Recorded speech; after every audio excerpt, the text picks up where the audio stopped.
नेताओं पर आतंकी हमला। नमस्कार, एनवी न्यूज देख रहे हैं आप। मैं हूं आपके साथ सुनील सिंह पौरुष। जम्मू कश्मीर के कुलगांव में आतंकियों ने एक बार फिर से भारतीय जनता पार्टी के नेताओं को निशाना बनाया, कार्यकर्ताओं को निशाना बनाया। जी हां, गुरुवार को एक आतंकी हमले में बीजेपी के कार्यकर्ताओं की मौत हो गई। इस हमले की जिम्मेदारी लश्कर ए तैयबा से जुड़े एक संगठन ने ली है, जिसने सोशल मीडिया पर भी पोस्ट लिखकर धमकी दी है।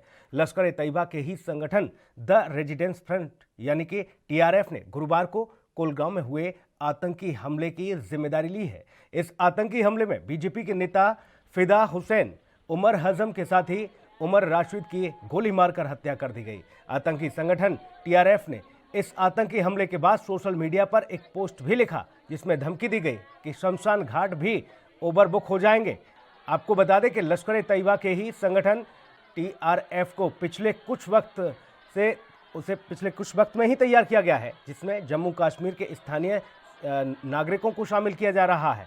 और इस संगठन की सोशल मीडिया में मौजूदगी है और वहां से ही ये अपनी ब्रांडिंग करने में जुटा हुआ है। जम्मू कश्मीर में अनुच्छेद 370 को हटाए जाने के बाद से ही इस संगठन को तैयार किया गया।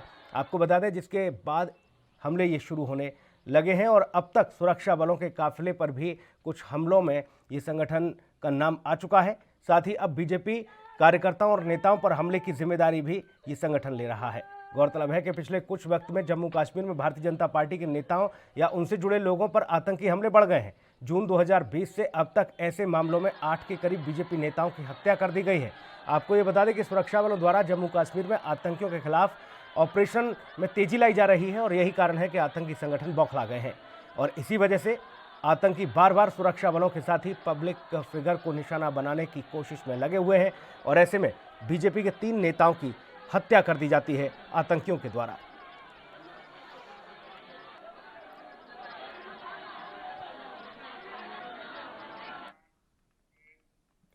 और इसमें बीजेपी के नेताओं ने भी अपनी अपनी प्रतिक्रिया दी है। सीधे तौर पर कहा है कि आतंकियों ने जो हिमाकत दिखाई है, चुन चुनकर बदला लिया जाएगा। फिदा हुसैन, उमर रशीद और तीसरे उनके एक साथी की कल का हत्या होना वाकई में दुखद है और भारतीय जनता पार्टी के कार्यकर्ताओं को लगातार निशाना बनाया जा रहा है। हालांकि मैं उनके सबसे पहले उनके परिवार के प्रति संवेदना व्यक्त करता हूं, लेकिन इस प्रकार से लगातार भारतीय जनता पार्टी के कार्यकर्ताओं को ही निशाना बनाया जाना, इसमें कहीं ना कहीं शक की सुई कहीं ना कहीं घूमती है। और विशेष करके ये हमारे कार्यकर्ता एक ज़मीनी स्तर पर जो पॉलिटिकल प्रोसेस शुरू हो चुका है उसमें सभी अच्छी तरह से काम कर रहे हैं और भारत का झंडा उठा करके चलने वाले यही लोग हैं।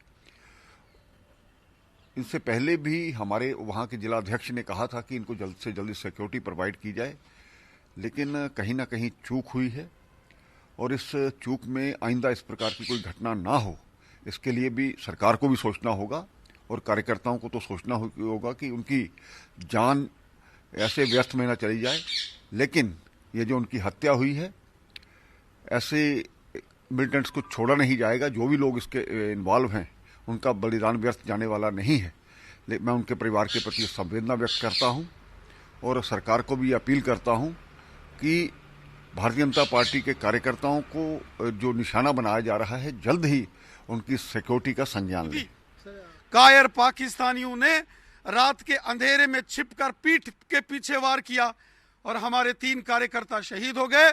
हमारे शहीद कार्यकर्ताओं की शहादत, उनका बलिदान व्यर्थ नहीं जाएगा। लहू के कतरे कतरे का बदला हम लेंगे। लहू के कतरे कतरे को हम व्यर्थ नहीं जाने देंगे और चुन चुन कर इन आतंकवादियों का कश्मीर घाटी से सफाया करेंगे। हमारे जांबाज कार्यकर्ताओं ने अपनी मातृभूमि के लिए, हुब्बे वतनी के लिए, अपने देश और अपने तिरंगे झंडे के लिए अपना बलिदान दिया है। पूरा देश कश्मीर घाटी के अंदर शहीद हुए भारतीय जनता पार्टी के इन कार्यकर्ताओं को सलूट करता है, सलाम करता है, नमन करता है। हमारे कार्यकर्ताओं का बलिदान व्यर्थ नहीं जाएगा और इन कायर पाकिस्तानियों को चुन चुनकर मौत के घाट उतारेंगे। खून का बदला खून से लेंगे, खून के कतरे कतरे का बदला लेंगे। जमीन के पाताल से भी निकालकर इन कायरों को, इन गद्दारों को मौत के घाट उतारेंगे। तस्वीरें देखिए आप, कोहराम मच गया जब 3 बीजेपी के नेताओं की ताबड़तोड़ गोलीबारी करके उनकी हत्या कर दी जाती है। एक कार पर हमला किया जाता है जिसमें ये बीजेपी के नेता बैठे हुए थे और आतंकियों ने इनको टारगेट किया, इन्हें निशाना बनाया। आनन फानन में इन्हें अस्पताल ले जाया गया, लेकिन गोलियां इस कदर मारी गईं कि उनकी जान नहीं बच सकी। परिवार में कोहराम है, मातम पसरा हुआ है। ऐसे में तमाम देश भर से संवेदनाएं भी प्रकट की जा रही हैं। बीजेपी के नेताओं के साथ साथ तमाम ऐसे लोग जो कि आतंकी संगठनों को सीधा जवाब देने की बात कर रहे हैं। कार पर फायरिंग में 3 नेताओं की हत्या कर दी जाती है। जम्मू कश्मीर में बीजेपी के अब तक 4 महीने में 8 नेताओं को टारगेट किया गया, 8 नेताओं की हत्या कर दी जाती है। अब सोशल मीडिया पर आतंकी संगठनों की धमकियां भी देखने को मिल रही हैं। सोशल मीडिया पर धमकी लगातार दी जा रही हैं। आपको बता दें कि लश्कर ए तैयबा के ही संगठन द रेजिस्टेंट फ्रंट यानी कि TRF ने गुरुवार को कुलगांव में हुए आतंकी हमले की जिम्मेदारी ली है और ये कह रहा है आतंकी संगठन कि हमने ही इसे अंजाम दिया, इस घटना को, और इसी तरह से अंजाम देते रहेंगे। लेकिन सवाल फिर वही कि आखिरकार इतनी तमाम सुरक्षा व्यवस्था के बीच, इतनी तमाम मुस्तैदी के बीच आखिरकार कैसे ये मिलिटेंट्स, ये आतंकवादी लगातार बढ़ते जा रहे हैं, दहशतगर्द दहशत फैलाते जा रहे हैं और लोगों को मौत के घाट उतारते जा रहे हैं।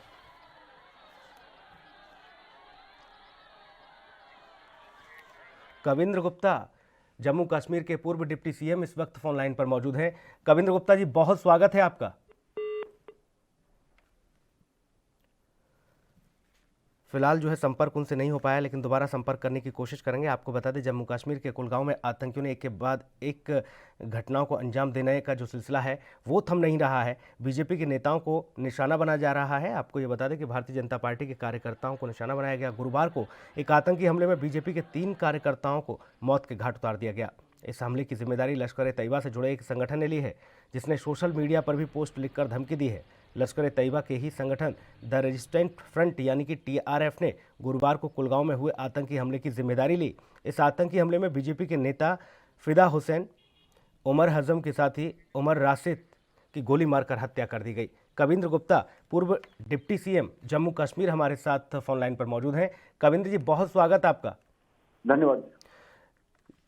पिछले 4 महीने में 8 बीजेपी नेताओं की हत्या कर दी जाती है। क्यों आखिर टारगेट किया जा रहा है बीजेपी के नेताओं को? किस तरह की साजिश है? देखिए, आज भी नेशनलिज्म को लेकर के, भारत माता की जय को लेकर के और भारत का तिरंगा झंडा उठाने में भारतीय जनता पार्टी का सबसे बड़ा रोल है और उसी का खामियाजा आज इनको भुगतना पड़ा है और उनकी शहादत हो गई। लेकिन इस सब में ये विचार करने की जरूरत है कि जैसे पाकिस्तान की संसद में लगातार इस प्रकार की बातें हो रही हैं कि वो यहाँ पर वारदात कराते हैं। आज भी पाकिस्तान परस्त लोग यहाँ पर कश्मीर में एक्टिव हैं। उनको कहीं ना कहीं ढूंढने की जरूरत है। एजेंसियों का एक बहुत बड़ा रोल बन जाता है और उन पॉलिटिकल पार्टीज को भी लगाम लगाने की जरूरत है जो वहां पर प्रवोक करती है और पाकिस्तान की बात करती है, चाइना की बात करती है। इस सारे से माहौल खराब होता है और कश्मीर का माहौल इस वक्त खराब नहीं होना देना चाहिए। सुरक्षा बलों ने बहुत बड़ी कामयाबी पिछले काफी 6 महीनों में की है, जो कम से कम 500 मिलिटेंट्स को मार गिराया। लेकिन उसके बावजूद इस प्रकार की घटनाएं होना कहीं ना कहीं चिंता जताती है और एक्टिव होने की जरूरत है। और ऐसे लोग जो टारगेट हैं उनको सिक्योरिटी प्रोवाइड करने की जरूरत है। उनको जल्द ही ये लश्कर ए तैयबा का एक संगठन है TRF करके, द रेजिस्टेंस फ्रंट, इसने जिम्मेदारी ली है। सोशल मीडिया पर ये कह रहा है कि हमने इस घटना को अंजाम दिया। मैं ये भी कहना चाहता हूँ इसके साथ के पीछे पाकिस्तान का हाथ है। पाकिस्तान की संसद में उनके मंत्री ने माना है। आज वो लोग जो उनको एजेंट यहाँ पर बनकर बैठे हुए हैं वो भी यहाँ पर खराबी करते हैं, खबरें देते हैं मिलिटेंट्स को। उनको भी ढूंढ निकालना बहुत जरूरी हो गया है, नहीं तो आइंदा इस प्रकार की घटना ना हो। तो उन्होंने भी अपनी शहादत दी, लेकिन उनकी शहादत व्यर्थ नहीं जाएगी। उनको जल्दी मार गिराया जाएगा, लेकिन इसके बाद आइंदा इस प्रकार से कोई घटना न हो, इसके लिए सुनिश्चित करने की जरूरत है। मैं पूरे इस घटनाक्रम को समझूं आपसे, क्योंकि देखिए एक बड़ी जिम्मेदारी, एक बड़े पद पर आप रहे हैं और डिप्टी CM की जिम्मेदारी आपने समझी है। जम्मू कश्मीर की तमाम परिस्थितियों को आप बखूबी समझते भी हैं। कैसे आखिर ये लोग इस कदर बढ़ जाते हैं आगे और एकाएक बड़े अत्याधुनिक हथियार लेकर ये ऐसे इलाकों में लगातार शरण लेते रहते हैं ये लोग, और स्थानीय युवा किस तरह से इस ओर मुड़ रहे हैं? क्यों आखिरकार अभी भी आतंकियों के जो मंसूबे हैं वो कामयाब होते नजर आ रहे हैं? लगातार कोशिश की जा रही है कविंद्र गुप्ता जी आपके द्वारा, पार्टी के द्वारा, और जी सब बलों ने बहुत कामयाबी पिछले 5-6 महीनों में हासिल की है। लगभग 500 से 600 मिलिटेंट्स को मार गिराया गया है, लेकिन अभी भी पाकिस्तान पर लोग यहाँ पर बैठे हैं और उनके जो एजेंट्स हैं यहाँ पर, चाहे वो किसी पॉलिटिकल पार्टी के रूप में हैं या दूसरे हैं, वो प्रवोक करते हैं लोगों को। और जब बीजेपी के लोग भारत का झंडा उठा करके शरेआम चलते हैं तो उनको टारगेट किया जाता है। एजेंसीज को और रोल निभाने की जरूरत है। कौन लोग इसके पीछे, किनका हाथ है, उनको दोबारा ढूंढने की जरूरत है। मैं ये नहीं चाहता कि मिलिटेंसी बिल्कुल समाप्त हो गई है, लेकिन अभी भी जो बाकी हैं उन पर भी लगाम लगाने की जरूरत है। नहीं, उनको जो लोग टारगेट हैं उनको सिक्योरिटी देने की जरूरत है। अदरवाइज इस प्रकार की घटनाएं दोबारा ना हो, उसके लिए उसको सुनिश्चित करना बहुत जरूरी हो गया है। पिछले 4 महीने में 8 बीजेपी के नेताओं की हत्या कर दी जाती है कविंद्र गुप्ता जी। देखिए, बीजेपी के लोगों को ही टारगेट बनाया जाता है। मैंने पहले कहा कि वो लगातार भारत का झंडा, कोई भी कार्यक्रम होता है तो सबसे आगे बढ़ चढ़ करके वो कार्यक्रम, लोगों के बीच में अगर कोई जाती है पॉलिटिकल पार्टी, वो भारतीय जनता पार्टी है। पॉलिटिकल प्रोसेस में कोई भाग लेती है तो भारतीय जनता पार्टी है। इसलिए वो चाहते हैं कि यहाँ का माहौल खराब करना। इसके लिए जब कौम की तकदीर बदलनी होती है तो इस प्रकार की शहादतें हो जाया करती हैं, और नौजवानों को मारना उनकी ये कोशिश रही होगी कि कम से कम इनकी आवाज बंद करके इसको दबाया जाए, लेकिन ये आवाज दबने वाली नहीं है। भारतीय जनता पार्टी के कार्यकर्ता इसी जोश के साथ, इसी हिम्मत के साथ, इसी जज्बे के साथ वहां पर काम करते रहे। फिदा हुसैन, उमर हजम के साथी उमर राशिद किस तरह की जिम्मेदारी संभाल रहे थे पार्टी में? और क्योंकि आप लगातार ये बता रहे हैं कि देखिए ये लोग हैं जो लगातार आगे बढ़ रहे थे, चाहे वो अभी महबूबा मुफ्ती के द्वारा झंडा ना उठाने की बात हो तो उन्होंने सीधे तौर पर मार्च किया। जब झंडा मार्च किया गया तो ये सब लोग, ये सभी नौजवान, ये सभी कार्यकर्ता आगे चल रहे थे। देखिए, भारतीय जनता पार्टी का सबसे जो युवा संगठन है भारतीय जनता युवा मोर्चा है, और युवा मोर्चा के हमारे नौजवान वहां पर डट करके काम करते हैं, लोगों के बीच में जाते हैं, लोगों को चाहे वो सरकारी स्कीमों से लेकर के कोई ऐसा दिन आता है जिस पर कि झंडा चढ़ाना या दूसरा करना, ये सब में वो अपना काम को अंजाम देते हैं। इसीलिए इनको टारगेट बनाया गया है कि ताकि इन लोगों को उस इलाके में बिल्कुल खत्म किया जाए, लेकिन ऐसा होने वाला नहीं है। एक हमारे जवान ने शहादत दी है तो 10 जवान और भारतीय जनता पार्टी के खड़े होंगे, ऐसा विश्वास लोग अब इसको नकार चुके हैं, धारा 370 और 35A को, और लोग चाहते हैं कि वहां पर फिर से एक शांति का माहौल बने। वो भारतीय जनता पार्टी इसके लिए लगातार प्रयासरत है। मेहरबान कुरैशी भी हैं हमारे साथ, दिल्ली से हैं, कांग्रेस के दिल्ली प्रदेश अध्यक्ष। सीधे तौर पर उनसे जान लेता हूं। मेहरबान कुरैशी जी, बहुत स्वागत है आपका। Thank you sir, thank you. मेहरबान कुरैशी जी, आतंकी हमला हो जाता है और लगातार हम देख रहे हैं कि बीजेपी के नेताओं को ही टारगेट किया जा रहा है जम्मू कश्मीर में। आपकी किस तरह की प्रतिक्रिया, आप क्या इस पर अपना विचार रखेंगे? नहीं, ये बिल्कुल गलत है। ये इस्लाम के खिलाफ है। इस्लाम है, और आज जो है पैगंबर साहब का जन्मदिन भी है, मोहम्मद साहब का जन्मदिन है। ऐसे मौके के ऊपर तो एक अच्छे काम करने चाहिए, जो कि इन्होंने बड़ा गलत काम करा है। ये इस्लाम के विरोधी काम करा है। इस्लाम विरोधी है, लेकिन ये लोग तो इस्लाम को ही बता रहे हैं कि नहीं इस्लाम की वजह से ही हम तो आगे बढ़ रहे हैं। इनका इस्लाम अलग है क्या? नहीं, इस्लाम तो एक ही है, पर ये इस्लाम विरोधी लोग हैं जो इस तरीके की हत्या करते हैं। बेगुनाह की जान लेनी इस्लाम में सख्त मना है। और आज तो इतना पवित्र दिन है, आज अल्लाह के पैगंबर साहब जो है तो आज पैदा हुए थे, और उन्होंने बहुत अच्छा एक भाईचारे का मैसेज दिया था। तो हमें इससे भाईचारे से हटके नहीं चलना चाहिए, और देशभक्ति हमारे अंदर पहले होनी चाहिए। पाकिस्तान की संसद में कहा जाता है कि बहुत अच्छा किया हमने, अगर आतंकी हमले हम हिंदुस्तान में लगातार करा रहे हैं और हमें सुकून मिलता है, हमारी कौम को सुकून मिलता है। कुरैशी साहब, इस तरह की बातें पाकिस्तान में लगातार होती हैं। हालांकि एक ब्रेक के लिए मुझे रुकना होगा। कविंद्र गुप्ता, पूर्व डिप्टी सीएम भी जम्मू कश्मीर, हमारे साथ बने हुए हैं, और आप भी बने रहिएगा। कुरैशी साहब, जल्द लौटूंगा एक छोटे से ब्रेक के बाद।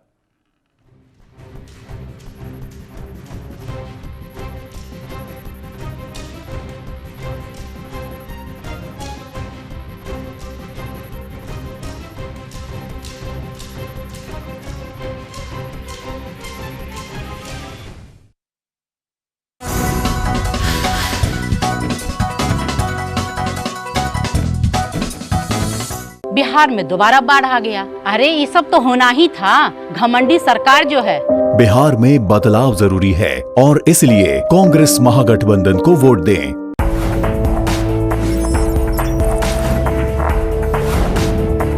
कम ब्रेक और ज्यादा खबरों के साथ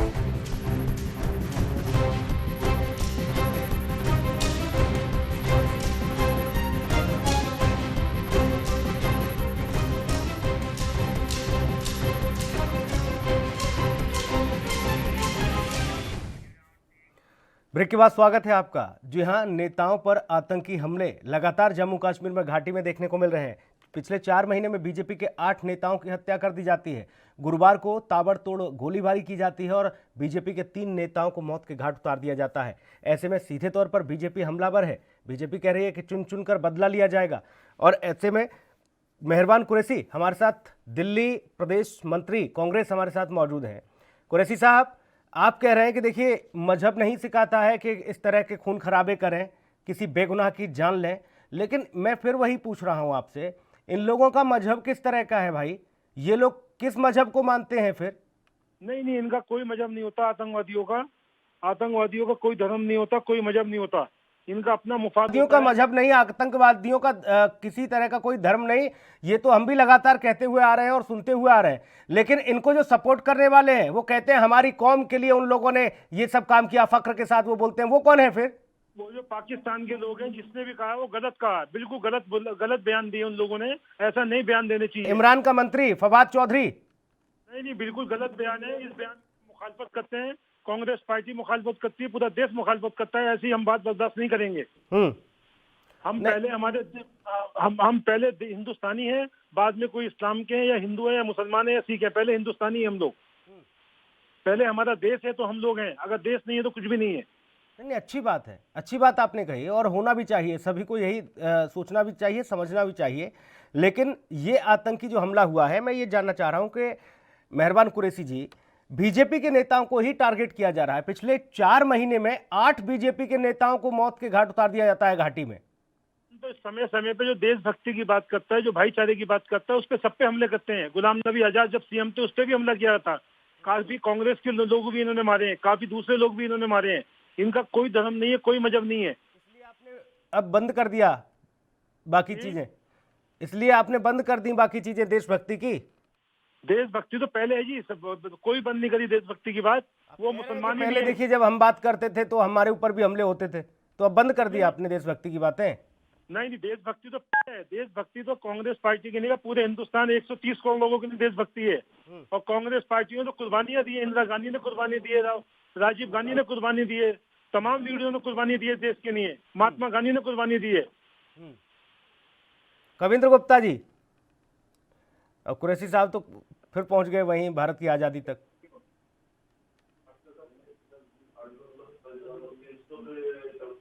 कविंद्र गुप्ता जी, आवाज मिल रही है आपको? जी।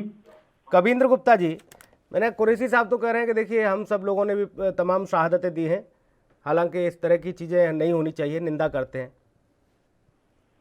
बिल्कुल, आजकल आपने देखा होगा कि कांग्रेस के लोगों की दूसरे की जो पाकिस्तान से आवाज आती है उसी का समर्थन करते हैं। ये अगर पाकिस्तान ये सवाल खड़े करता है कि वहां पर सर्जिकल स्ट्राइक नहीं हुई है, वहां पर जो पुलवामा का हमला हुआ है हमने नहीं, उसका वो चाहिए, ये सभी लोग वही भाषा बोलते हैं। कांग्रेस भी उसका जवाब मांगती है, कांग्रेस भी उस पर प्रश्न चिन्ह खड़े करती है। कहीं ना कहीं ये जो गांधी की कांग्रेस या दूसरी कांग्रेस नहीं है, ये आज की कांग्रेस और उस कांग्रेस में फर्क है। आज की कांग्रेस मणिशंकर अय्यर की कांग्रेस है, आज की कांग्रेस राहुल गांधी की कांग्रेस है, आज की कांग्रेस ये शशि थरूर की कांग्रेस है, जो पाकिस्तान की बात ज्यादा करते हैं और भारत पर प्रश्न चिन्ह खड़ा करते हैं। इस सारे में हमें समझना होगा, ये अच्छी बात है। ये शब्दों में बहुत अच्छा लगता है कि ये इसका कोई धर्म नहीं होता, मिलिटेंट का कोई धर्म नहीं होता, लेकिन इसको सच्ची बात पर कहना और अगर हिंदू की कोई बात हो तो उस पर प्रश्न चिन्ह उठाना, अगर दूसरी बात हो उस पर बोलना नहीं, इस प्रकार की कथनी और करनी में कहीं अंतर नहीं होना चाहिए। और जिसके घर का कोई प्राणी शहीद होता है उसी को पता होता है, और जिस पार्टी का कोई कार्यकर्ता शहीद होता है वो विपरीत परिस्थितियों में भी काम करके ये भारत तो मेरी माँ है, ये तिरंगा मेरी जान है, इस प्रकार की एक जज्बा लेकर के जो काम करते हैं, मुझे लगता है कि उन्हीं को टारगेट किया जाता है। और गलत को गलत कहना, मुझे तो लगता नहीं कि कांग्रेस का कल से इस पर बयान भी आया है कि ये शहादत हुई, गलत हुई, कोई झूठा सच्चा ही कह देते हैं। लेकिन जब शाहीन बाग, ये शाहीन बाग या दूसरी जगह ये लोग जाकर उसको समर्थन करते हैं, अफजल हम शर्मिंदा हैं, तेरे कातिल जिंदा हैं, ये वहां पर जाकर के पहुंच जाते हैं। इस सारे हालात में ये साफ जाहिर होता है कि कई लोग क्या कथनी और करनी में सुन लिया कुरैशी साहब आपने, मेहरबान कुरैशी जी, यही वजह है कि बाकी मुल्कों को मौका मिलता है जी घर में घुसने का, हिंदुस्तान में घुसने का, इस तरह की घटनाओं को अंजाम देने का, क्योंकि आप लोग उन्हीं की भाषा बोलते हैं। जी नहीं ऐसा नहीं है। कांग्रेसी हमें जी हम ऐसी बातें करते हैं। कैसी बातें करते हैं बताइए आप ही कह रहे हैं। जी मैं लगातार पूछ रहा हूं आपसे जी कि क्या इस तरह की घटनाओं पर आप लोगों की प्रतिक्रिया नहीं आनी चाहिए? क्या देश के साथ एकजुट होकर नहीं खड़ा होना चाहिए? हम लोग एक अपने देश के साथ खड़े हैं और 24 घंटे देश की सेवा के लिए खड़े हैं। और जी इस घटना की हम तो कड़ी निंदा करते हैं कि जो कुछ करा है बिल्कुल गलत करा है। इनको बख्शा नहीं जाना चाहिए, इनको सजाए मौत होनी चाहिए और इनको ढेर कर देना चाहिए। ये घटना हुई, इसकी निंदा हो रही है, भरकश निंदा हो रही है, इसकी जितनी निंदा की जाए वो कम। लेकिन मैं तो ये कह रहा हूं कि आप लोग जो ऐसे इंडिकेशन दे देते हैं, ऐसे क्लिक कर देते हैं बाकी मुल्क के दूसरे जो दुश्मन देश हैं, उनको वो लगातार आके उनका मनोबल बढ़ जाता है। भाई आप जब भारत की सेना जब सर्जिकल स्ट्राइक करती है, एयर स्ट्राइक करती है, आप लोग कहते हैं कि कुछ नहीं, कौवे मरे थे वहां।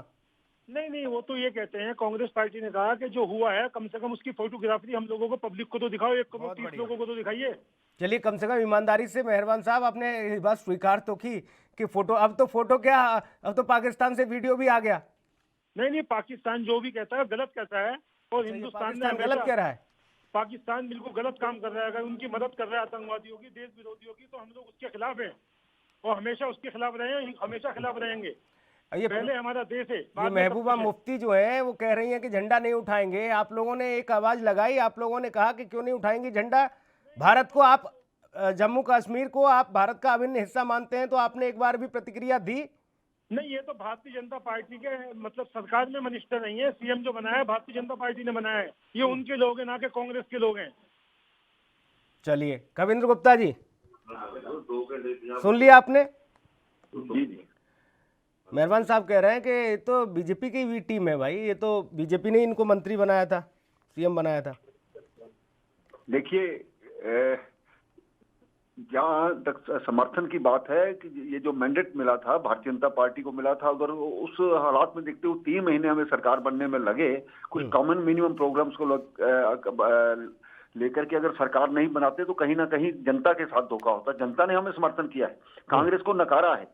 इस सारे हालात में ये कुछ भी कहें, लेकिन भारतीय जनता पार्टी का एक इतिहास है, भारतीय जनता पार्टी का एक ये रिकॉर्ड है कि हम जो कहते हैं वो करते हैं। ये हमारे एजेंडे में था, धारा 370 को तोड़ना, 35A को हटाना, राम मंदिर को बनाना। वो कहीं ना कहीं इनको तकलीफ होती है कि इनके सारे जो एजेंडा था वो पूरा कैसे होता जा रहा है। इसलिए ये इनको पता है कि कोई जनता इनको मुंह लगाने वाली नहीं आने वाले वर्षों में, तो इसी कारण से इनकी एक फ्रस्ट्रेशन है जो खुल करके सामने आती है। तो इस वाले माहौल में मैं इतना ही कहूंगा कि ये इस शहादत पर राजनीति नहीं करनी चाहिए, कम से कम शहीद को शहीद कहना चाहिए। वहां का माहौल जो लगता नहीं कि इस तरह के आतंकी हमले फिर चाहे वो किसी भी दल के साथ हो, किसी भी राजनीतिक पार्टी के साथ हो, वो हमले भारत के सीने पर है। वो हमले किसी राजनीतिक पार्टी पर नहीं है, उनके कार्यकर्ताओं पर नहीं, वो सीधे तौर पर भारत के सीने पर हमले हैं। ऐसे में तो सभी राजनीतिक दलों को आगे आकर ऐसे लोगों को चिन्हित करना चाहिए, निकालना चाहिए, और बाकी देशों को जो विरोधी दुश्मन है, जो दुश्मन देश हैं, उनको ये संदेश देना चाहिए कि आपकी किसी तरह की कोई हिमाकत यहाँ नहीं चलेगी। लेकिन ऐसा भारत में होता नजर नहीं आता। कविंद्र गुप्ता जी, देखिए वाकई में जब भी कोई युद्ध हुआ है, कुछ हुआ है, भारतीय जनता पार्टी के नेताओं को हमेशा सरकार के साथ कंधे से कंधा मिला करके हम खड़े हुए हैं। हमने जब 1971 का युद्ध था उसके बाद पूरा उनका समर्थन किया। इसके बाद नरसिम्हा राव जी ने देश की बात रखने के लिए भारतीय जनता पार्टी के शीर्ष नेता अटल बिहारी वाजपेयी को भेजा, ये देखते हुए कि उनको पता है ये सही बात कर सकते हैं। और कुछ नहीं, तब सबूत नहीं मांगे जाते थे कविंद्र गुप्ता जी, तब राजनीतिक जो नेता थे उनके अंदर उस तरह की गरिमा थी, वो भारत के साथ, देश के साथ खड़े रहते थे, चाहे पक्ष में रहे हो या विपक्ष में रहे हो। लेकिन अब तो सबूत मांगे जाते हैं विपक्ष के द्वारा। मैंने इसीलिए कहा कि कांग्रेस अपने आप को महात्मा गांधी की कांग्रेस कहती है, ये गोखले की कांग्रेस कहती है, लाला लाजपत राय की कांग्रेस कहती है। ये लोग भटक चुके हैं। आप किसी की भी कांग्रेस हो, किसी भी विचारधारा से हो, किसी भी राजनीतिक दल से हो, लेकिन भारतीयता के नाते, हिंदुस्तान के नाते ऐसे आतंकी हमलों की निंदा करने के साथ ही आप लोगों को आगे आना चाहिए और सीधे तौर पर बाकी देशों को एक कड़ा संदेश देना चाहिए। हमारी सेना हालांकि हर मामले में सक्षम है, वो मुंहतोड़ जवाब दे रही है, लेकिन राजनीतिक पार्टी के नेताओं को, बड़े नेताओं को भी आगे आना चाहिए ऐसे मामलों पर, ताकि बाकी दुश्मन देशों को भी एक संदेश मिल सके। बहुत शुक्रिया कविंद्र गुप्ता जी, आप हमारे साथ जुड़े। मेहरबान साहब, आपका भी बहुत धन्यवाद। विशेष में इतना ही, नमस्कार।